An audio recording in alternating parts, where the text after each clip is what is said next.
Now, Home Secretary James Cleverly has criticised ill-informed do-gooders who block deportations after an airline passenger revolt blocked the deportation of a criminal gangster. This is the front page of the Mail on Sunday today.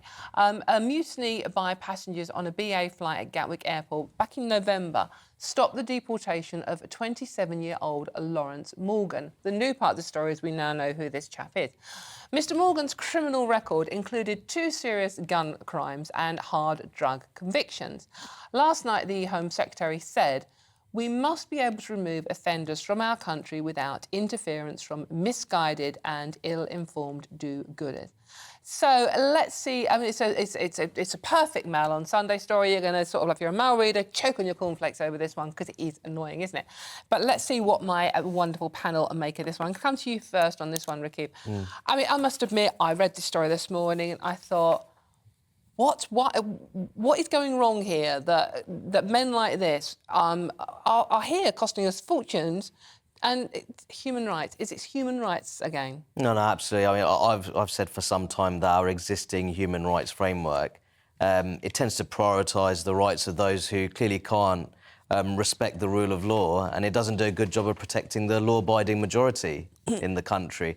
And I think that when it comes to talking about being a self-governing, sovereign nation-state, the government absolutely should have the right to deport, especially criminals, they're serious firearm-related offences, also criminal offences associated with hard drugs.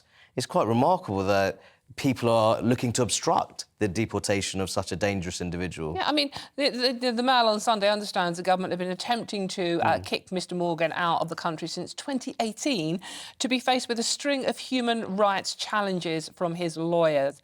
Now, Mr Morgan is understood to be part of a gang, you might remember this story, understood to be part of a gang affiliated to the fearsome Johnson crew in Birmingham. And the rivalry led to a turf war that ended with the deaths of 2 innocent young women, Letitia Shakespeare and Charlene Ellis. They were caught in the crossfire. I remember this story really well because beautiful young women just minding their own business. And we still have trouble deporting people like this. There is something going seriously wrong here, isn't there, Aaron? Well, I don't think he should be on a flight with regular commercial passengers going to Jamaica. I find this a really strange practice. I don't understand why you can't just wait 6 months or a year if you've got 6, 7, 8 people to take to the West Indies or to Jamaica, charter a plane. I don't think it's fair on the people who were on a plane to see this. There was a case of Jimmy Mabenga a few years ago who was being deported and he was restrained by, I think it was G4S personnel on a flight like this. Nobody got involved or intervened. They killed him. And so people were on a plane where this man was killed by G4S security guards, not intentionally. No. They were trying to pacify him and then, he'd passed away.